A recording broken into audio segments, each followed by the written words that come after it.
Welcome to The Math Show with Mr. DeClerico. What we're going to talk about today is an ancient legend. So I admit, we have to take this account with, a grain of salt. But I hope that you'll find it as interesting as I do, and that perhaps there's a lesson to be learned.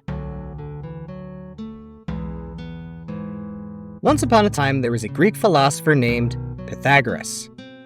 He had a group of followers called the Pythagoreans.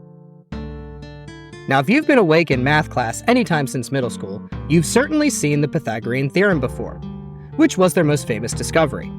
However, it was actually the Babylonians and the Egyptians who discovered it first, so it's best to give credit where it's due.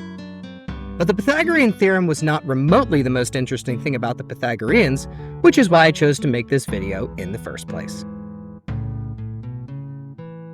You see, the Pythagoreans were not just mathematicians. They were a mathematics cult.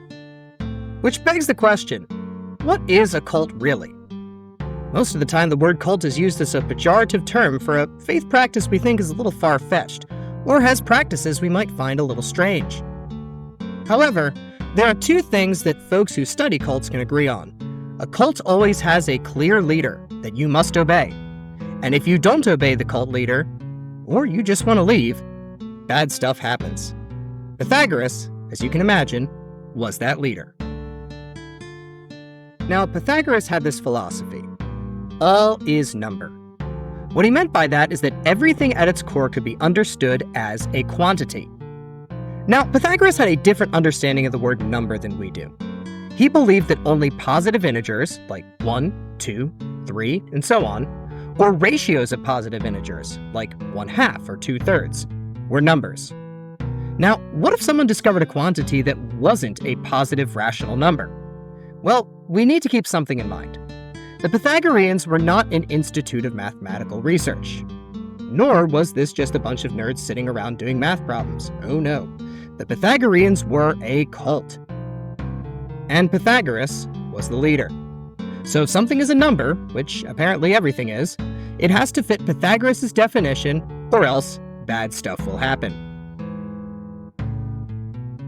Enter my man Hippasus.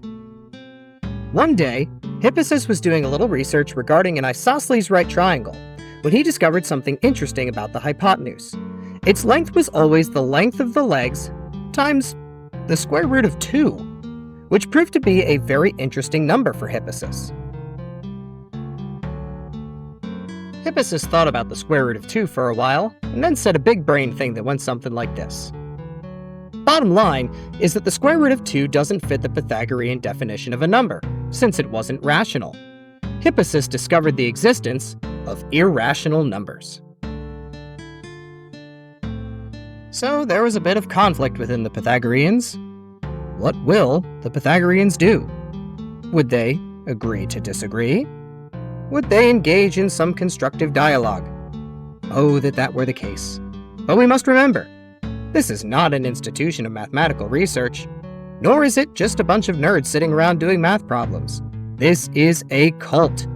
So what do you suppose the cult of the Pythagoreans did to our friend Hippasus?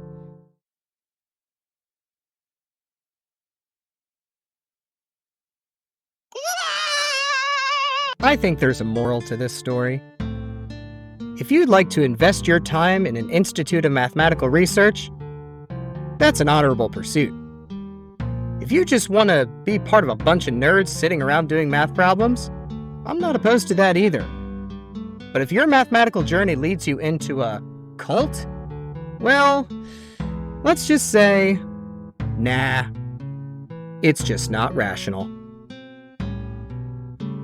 Thanks for watching The Math Show with Mr. DeClerico. Be sure to click subscribe, hit the like button, and all that good stuff.